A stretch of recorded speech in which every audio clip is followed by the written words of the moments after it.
what did they say? For the blues, you needed 3 chords and the truth. I think, it's like that. I suppose you learn a few chords and you've got a foundation, and there's always something to go back to. If you're going nowhere with it, that's the beauty of painting, I suppose, unlike conceptual art where there's no concrete platform or there's no foundation. I always felt that I could go back to, I don't know, I liked life drawing. And drawing is without a doubt, that's the key for me, to draw and look at something and perceive it in a way and relay it and it all comes back to drawing. Sculpture comes from drawing and the painting comes from drawing, and it's all about drawing. I was accepted into the VCA, and I was, I felt very honoured, I suppose. Because they didn't, it was called the gallery school then, and they only took a few students.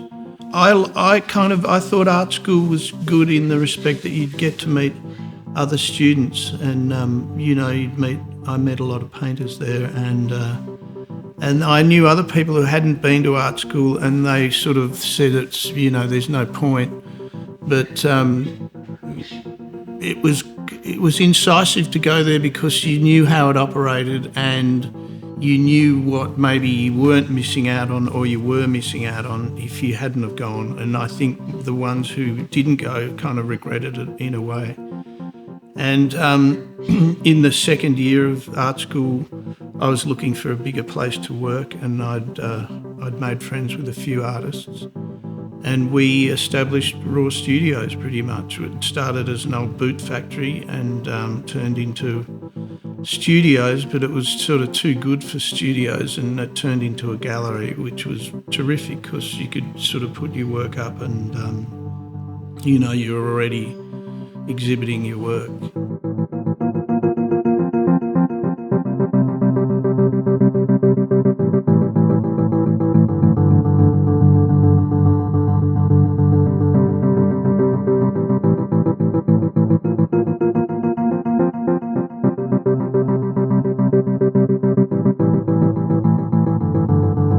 There was a group of artists, I think they were called Store 5 or something like that, and they were doing very hard-edge abstract paintings. But, a lot of those exhibitions would come with a catalogue, and the catalogue would explain what they were trying to do, and you'd have to read this kind of universe of discourse that didn't, it was all esoteric. It didn't make a lot of sense unless you... And I remember the art magazines at the time, a lot of the critique would go on about something and then it would say refer to the previous art magazine to find out, so you'd go, well, this is infuriating, whereas I think, and most definitely I'm, kind of reassured that we made the right decision about painting, and they're the paintings I love. I might go to the Metropolitan Museum in New York and there's a room full of Cézanne paintings that is totally outstanding. And it's absolutely beautiful. And the paintings through history that I like are all, they're painted. I love Manet, and he's one of the great painters, I think. And, he's kind of a sword fighter in that way. And that, to me, that's what it's about. And it's about, your perception of the world and whatever it might be, and then to kind of put it and make it concrete, the thoughts or the feelings that you have, and to make it in paint is, that's the quest, I think. And I suppose you develop whatever it is within you, your individuality that comes straight out in the line or in the way you work. And I think that is, that's something to, well, that's what I certainly admire in other artists, and, the pursuit of this thing. And people's handwriting is very distinctive, and you can, you can tell immediately. And in a funny way, all their little foibles and their quirks and their mannerisms are all portrayed in this. And in a way, the visual language of painting is like that, and it's, and that's the beauty of it, I think, when the individualistic bits come out, and whatever you've gone through to get to whatever it is, the trials and the torture, and painting, you've got to make it look effortless in a way. It's got to look as though it just arrived from the heavens. Or songwriters talk about that. They say they wrote a song in, just as long as it took to write it down. And where did it come from? They don't know. And sometimes it happens like that, but it's rare. And usually you work on it and you work tirelessly to make it look effortless, but it's not,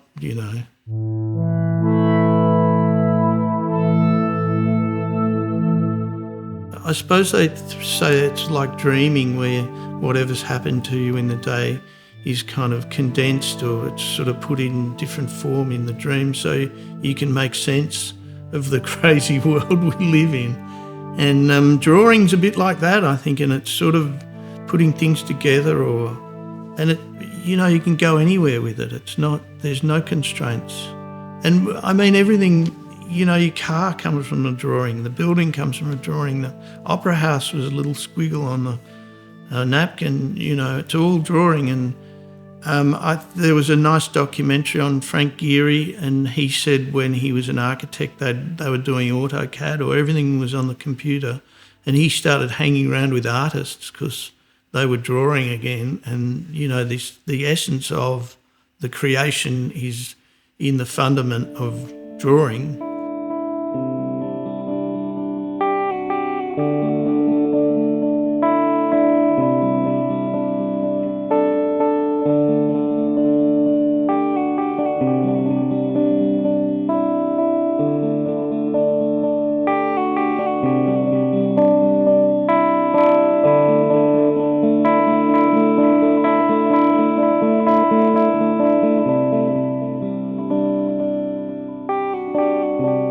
Botanicus fantasticus. It sort of originated, I didn't have a studio in Melbourne, and I was going into the Botanic Gardens, and I'd sit there and paint pretty much.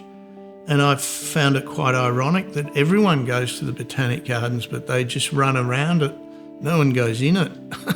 And it's empty in there. And I thought, how privileged am I? I'm right in the middle of this place, and I can go everywhere here and use it as a studio.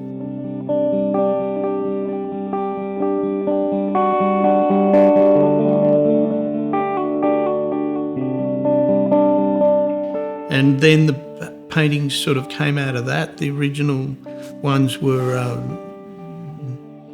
they were kind of informed by everything in there, but then I started turning them into figures and things like that.